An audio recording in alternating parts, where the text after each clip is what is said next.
नमस्कार, आवाज समाचार में आपका स्वागत है। मैं हूं मनोज श्रीवास्तव। खबरों की शुरुआत करते हैं इस वक्त की हेडलाइंस के साथ। बांग्लादेश में हिंदुओं पर अत्याचार के खिलाफ रोष। दिल्ली में बांग्लादेश हाई कमीशन के बाहर हिंदूवादी संगठनों का उग्र प्रदर्शन। देश के अलग अलग शहरों में निकाली रैलियां। महाराष्ट्र निकाय चुनाव में एक वे चाचा भतीजा शरद पवार और अजित पवार मिलकर लड़ेंगे चुनाव। इधर उद्धव और राज ठाकरे भी हुए एकजुट। निफ्टी वीकली एक्सपायरी के दिन दायरे में बाजार। सेंसेक्स निफ्टी की flat closing. Mid cap flat, small cap index में हल्की बढ़त। पीएससी एफएमसीजी मेटल शेयरों में खरीदारी। यूएस वेनेजुएला और रूस यूक्रेन टेंशन बढ़ने से रिकॉर्ड ऊंचाई पर पहुंचे सोना चांदी। एमसीएक्स पर सोना 1,38,000, चांदी 2,16,000 के पार निकली।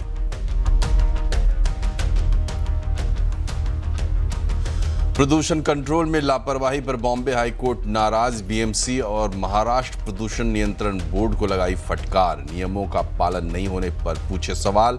जनवरी में दी गई थी 1 महीने की समय सीमा।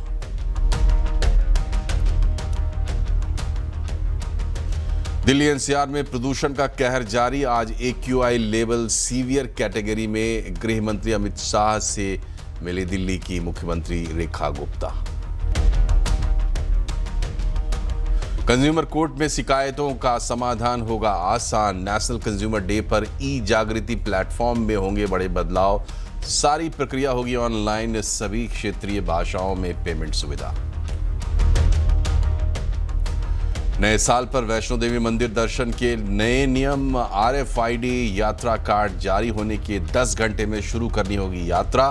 दर्शन के बाद 24 घंटे में कटरा बेस कैंप लौटना होगा अनिवार्य।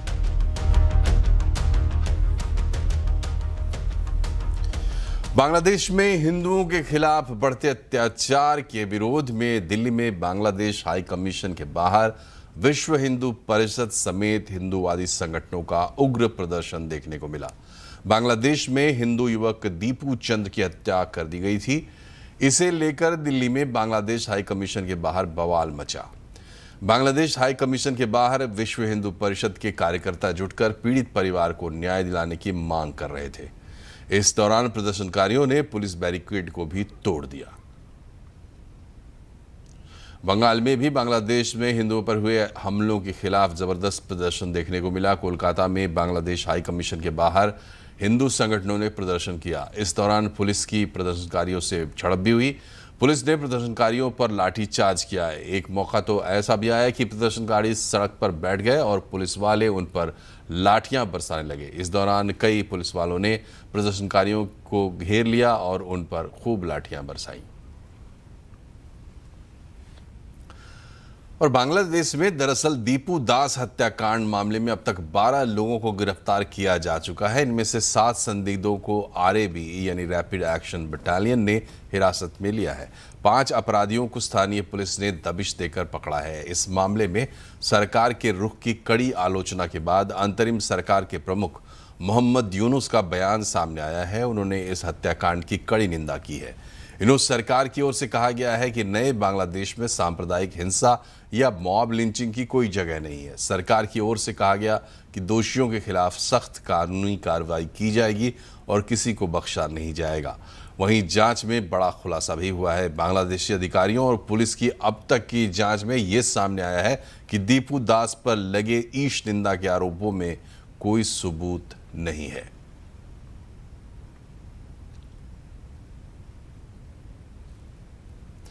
कांग्रेस सांसद इमरान मसूद ने भारत सरकार से बांग्लादेश के मामले में दखल देने की मांग की है। इमरान मसूद ने कहा है कि बांग्लादेश में हिंदुओं पर जुल्म हो रहा है। ऐसे में भारत सरकार को एक्शन लेना चाहिए।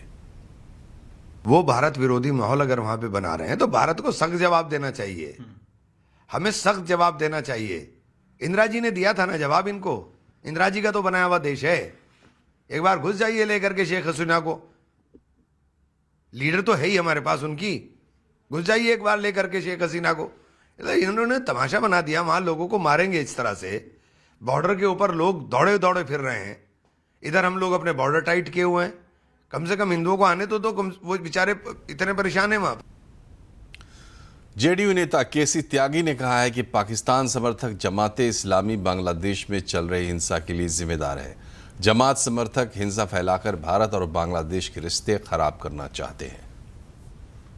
1971 में भारत सरकार के सक्रिय सहयोग से मुजीबुर रहमान के नेतृत्व में बांग्लादेश का निर्माण हुआ था।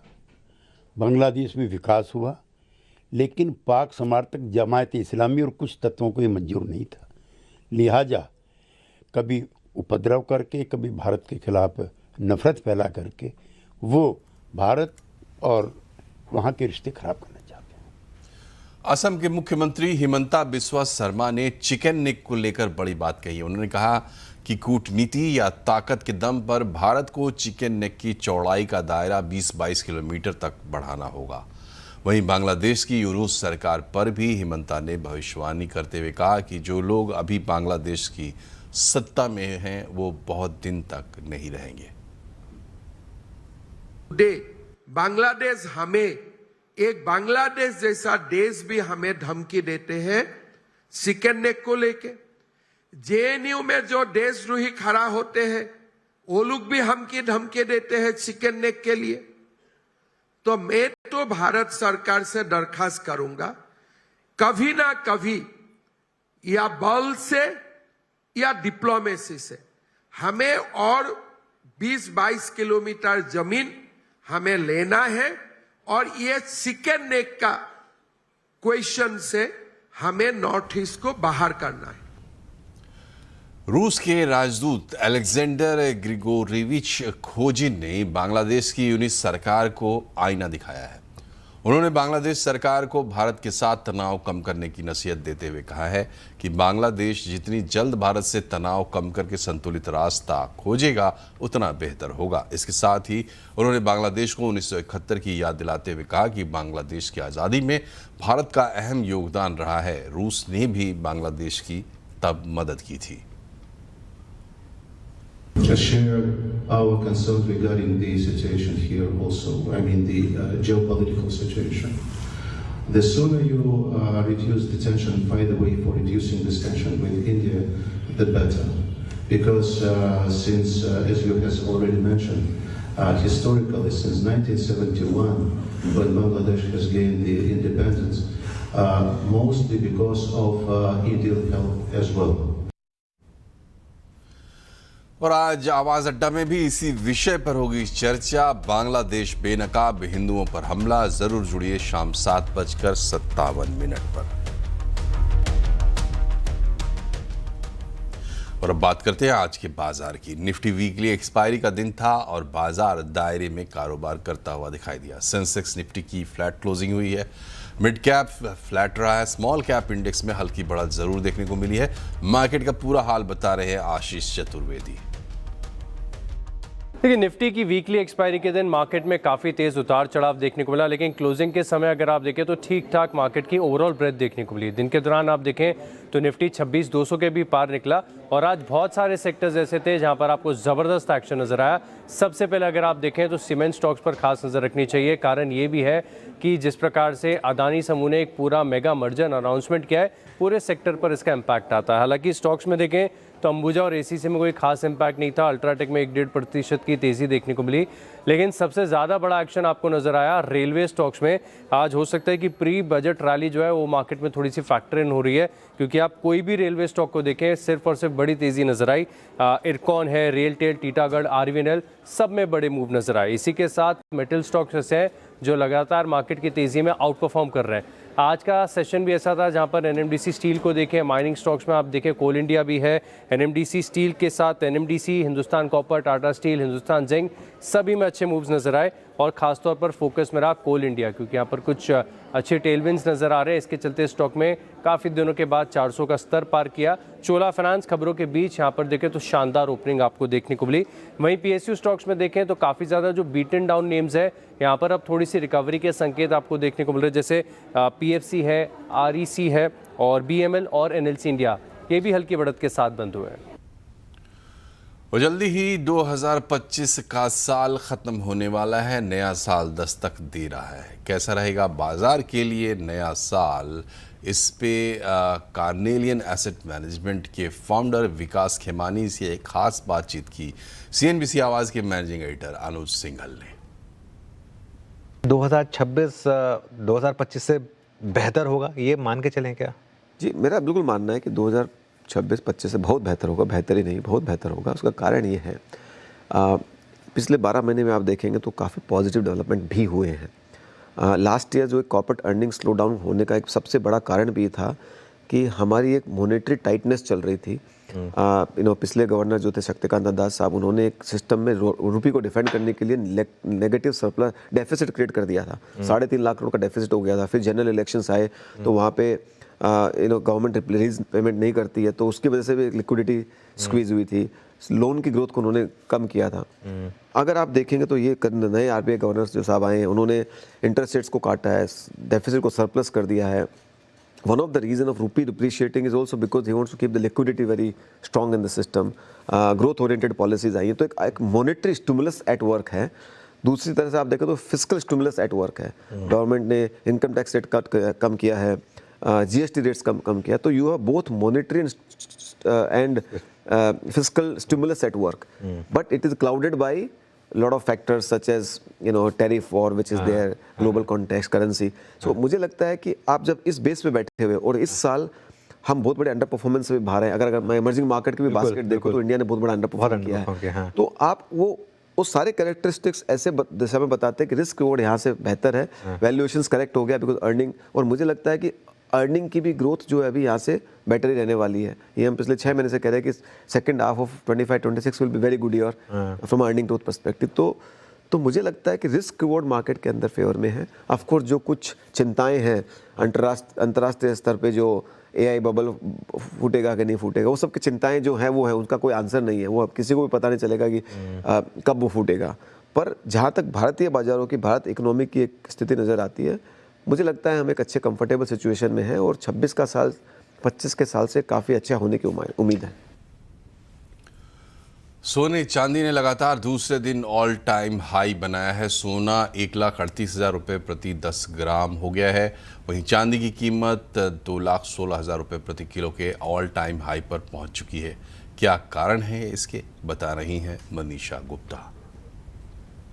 जी हाँ, एक नया दिन और नया ऑल टाइम हाइज। 50 बार इस साल में सोने ने ऑल टाइम हाइज बनाए हैं और हमने ऑलमोस्ट $4500 प्रति आउंस के लेवल्स यहाँ पर बनते हुए देखे हैं। इस साल सोने ने 70% रिटर्न्स आपको दिया है और 1979 के बाद ये पहला ऐसा साल है जब इतनी ज़्यादा तेज़ी सोने में बनती हुई नजर आई है। भारतीय बाजारों की बात करें तो 1,38,000 रुपये प्रति 10 ग्राम के लेवल्स यहाँ बनते हुए नजर आए हैं। एक तो जियोपॉलिटिकल टेंशंस हैं, फिर चाहे वो US वेनेजुएला है, ईरान इजराइल है, रशिया यूक्रेन है, इसका फ़ायदा यहाँ पर सोने ने उठाया। दूसरी बात, US के इंटरेस्ट रेट्स में कटौती इस साल तो रही, अगले साल और आएगी, इसका फ़ायदा भी सोना ले रहा है। तीसरी बात, यहाँ पर बहुत स्ट्रॉन्ग डिमांड है, फिर चाहे वो सेंट्रल बैंक्स की तरफ से हो, ETFs की तरफ से हो, पोर्टफोलियो डाइवर्सिफिकेशन के तौर पर रिटेल मार्केट से हो, ये भी यहाँ पर काफ़ी सपोर्टिव रहा। और फिर चौथी बात ये है कि बाजार को लगता है कि जिस तरह का ग्लोबल डेट है, करेंसी डिबेसमेंट है, उस सब का फ़ायदा भी यहाँ पर सोने में आता हुआ नजर आया है। इक्विटी ने आपको इतने स्ट्रॉन्ग रिटर्न्स नहीं दिए जितने सोने ने दिए हैं और माना जा रहा है कि लोग यहाँ पर काफ़ी देरी से आए हैं और एक लंबी होल्डिंग यहाँ पर सोने में बरकरार रह सकती है। चांदी ने तो सोने को भी आउट परफॉर्म किया है 140-142% रिटर्न्स के साथ। तो चांदी $70 प्रति आउंस पर अंतर्राष्ट्रीय बाजारों में है और भारतीय बाजारों में 2,15,000 रुपये प्रति किलो के लेवल्स हम यहाँ पर निकाल चुके हैं। यहाँ पर जो सोने के लिए सारे फंडामेंटल्स हैं वो तो हैं ही, लेकिन साथ ही साथ इंडस्ट्रियल डिमांड बहुत स्ट्रांग है, इन्वेस्टमेंट डिमांड बहुत अच्छी है। बहुत सारी चांदी US में बैठी है क्योंकि US वालों को लगता है कि 15% टैरिफ ना लग जाए, तो उसके पहले बहुत सारा स्टॉक वहाँ पर इकट्ठा कर लिया गया है। तो वो चांदी यूज़ में नहीं है लेकिन वहाँ पर स्टॉक होके पड़ी है, बहुत ईजिली अंतर्राष्ट्रीय बाजारों में नहीं आ रही है। तो इसका हमने एक स्क्वीज़ बनता हुआ देखा जिसका प्रीमियम चांदी के प्राइसेस में है। साथ ही साथ ETF की डिमांड काफ़ी स्ट्रॉन्ग है यहाँ पर। और पिछले 10 सालों की बात की जाए तो माइन सप्लाई करीबन 80 मिलियन आउंसेस से गिरी है, वो भी यहाँ पर प्राइसेस में देखने को मिल रहा है। यूएस ने यहाँ पर चांदी को क्रिटिकल मिनरल लिस्ट में डाल दिया है, उसका भी एक सेंटिमेंट पॉजिटिव आया। और साथ ही साथ काफ़ी सारे जो हेज फंड्स थे, बैंक्स थे, वो चांदी में शॉर्ट करके बैठे थे या चांदी में उनका कोई एक्सपोजर ही नहीं था, तो वो भी जैसे जैसे चांदी में आते गए प्राइसेस में ये नज़रिया हमें देखने को मिला। और यहाँ से भी एक्सपेक्टेशन है कि जी हाँ, एक मुनाफा वसूली ज़रूर आ सकती है क्योंकि भाव बहुत चढ़ चुके हैं, लेकिन डिप्स पे खरीदारी की राय अब भी बरकरार। और यहाँ रुकते हैं एक छोटे से ब्रेक के लिए, लेकिन खबरों का सिलसिला लगातार जारी है। तुरंत हाजिर होते हैं, बने रहिए हमारे साथ। ब्रेक के बाद एक बार फिर से आपका स्वागत है। कंपनियों की एनुअल रिटर्न फाइलिंग सीए और सीएस जैसे प्रोफेशनल्स के लिए सिरदर्द बन रही है। पिछले 2 हफ्ते से लगातार MCA 21 पोर्टल में टेक्निकल ग्लिच के चलते दिन रात एक करने के बावजूद कंप्लायंस का काम पूरा नहीं हो पा रहा है। इस मुद्दे पर institute of company secretaries of India ने सरकार को चिट्ठी लिखी है और आखिरी तारीख को आगे बढ़ाने की मांग की है।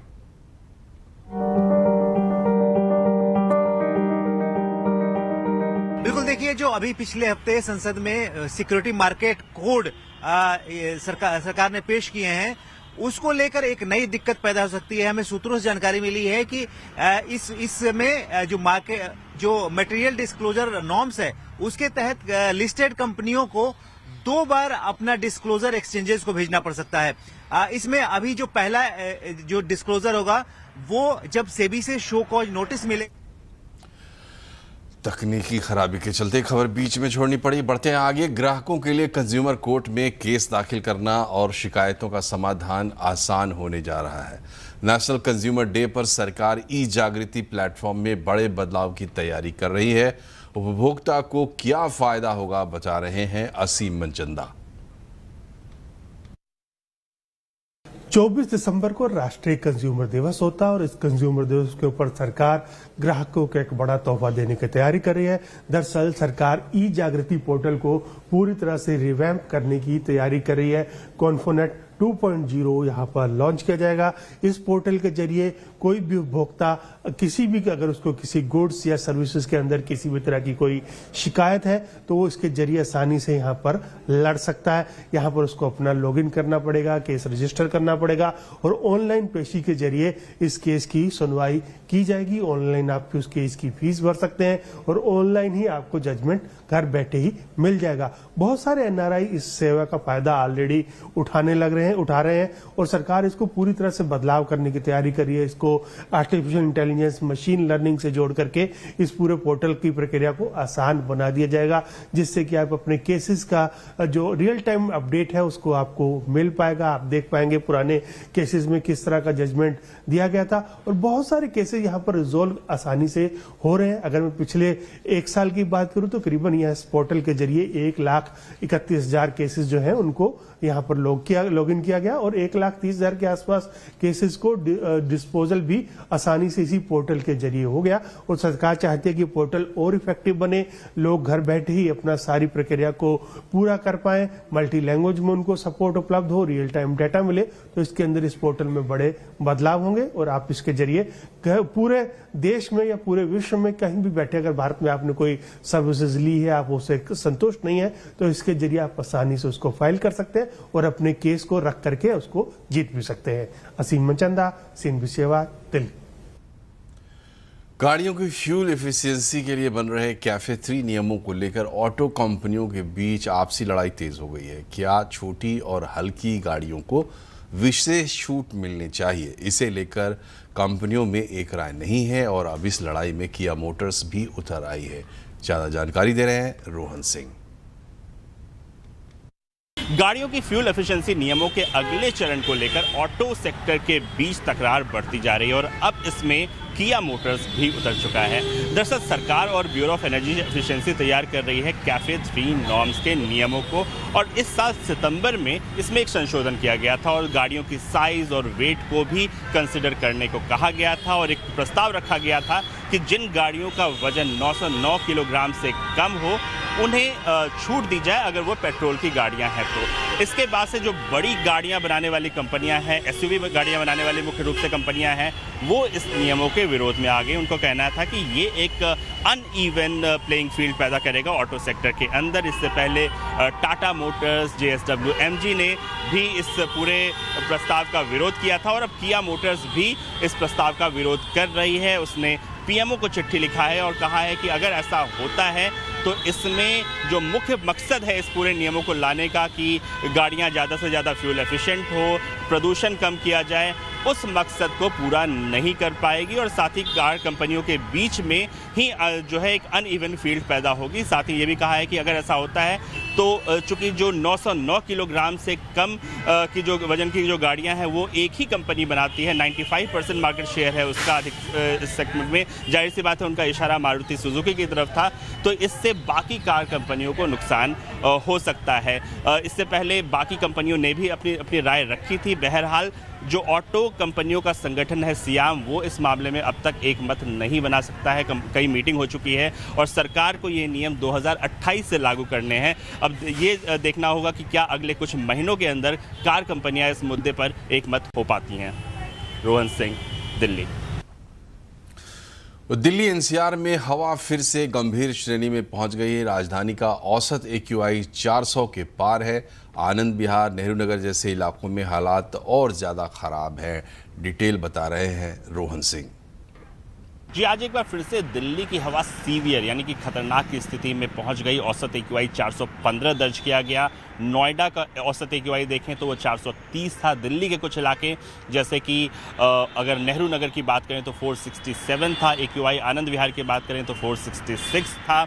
और हालांकि कुछ राहत कल परसों में हमें देखने को मिली थी, 370 तक AQI पहुंच चुका था, लेकिन आज एक बहुत ही सडन स्पाइक देखने को मिला। और ये तब है जब दिल्ली सरकार ने दावा किया था कि 1-2 दिन के अंदर स्थिति में सुधार होंगे। दिल्ली सरकार का कहना है ग्रेड रिस्पॉन्स एक्शन प्लान का जो असर है वो दिख रहा है, लेकिन ज़मीन पर ये असर नहीं दिख रहा है। आज सुबह से ही एक थिक स्मॉग की चादर पूरी राजधानी में आपको महसूस हुई थी। सुबह विजिबिलिटी 0 के लगभग थी और इसका एक बहुत बड़ा कंट्रीब्यूशन स्मॉग की वजह से था। बहरहाल कुछ कदम उठाए गए हैं। दिल्ली सरकार का कहना है कि जो GRAP का स्टेज 4 है उसके हटने के बाद भी नो PUC नो फ्यूल का जो नियम है वो लागू रहेगा। उन्होंने ये भी कहा है करीब 461 ऐसे पॉल्यूटिंग इंडस्ट्रीज़ हैं जिन्हें की सील करने का आदेश दिया गया। और एक और कदम आज CAQM जो commission for air quality management है उनकी तरफ से उठाया गया है। उन्होंने कहा है कि दिल्ली के आसपास के रेडियस में 300 किलोमीटर के रेडियस में करीब 6 ऐसे पावर प्लांट हैं जिन्हें उन्होंने कारण बताओ नोटिस दिया है।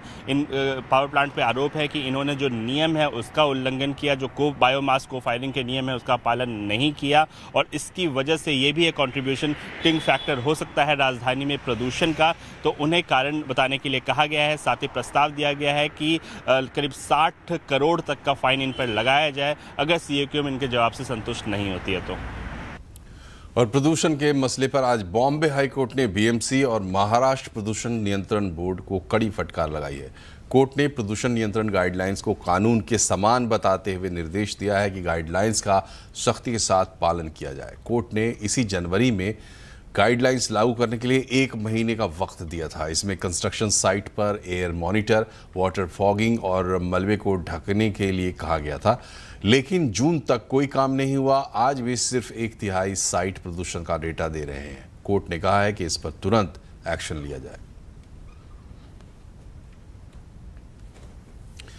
महाराष्ट्र में BMC चुनाव से पहले बड़ी सियासी हलचल शुरू हो गई है।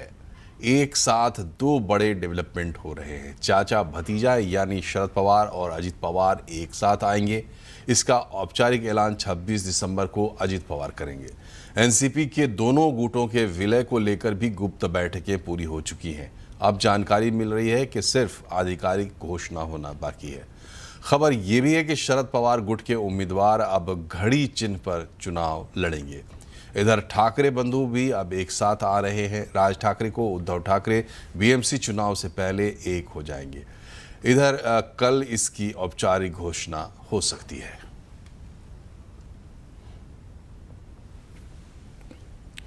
इसी के साथ बुलेटिन में फिलहाल इतना ही, लेकिन खबरों पर लगातार अपडेट रहिए और इसके लिए जुड़े रहिए CNBC आवाज से हमारे सोशल मीडिया हैंडल्स के जरिए। नमस्कार।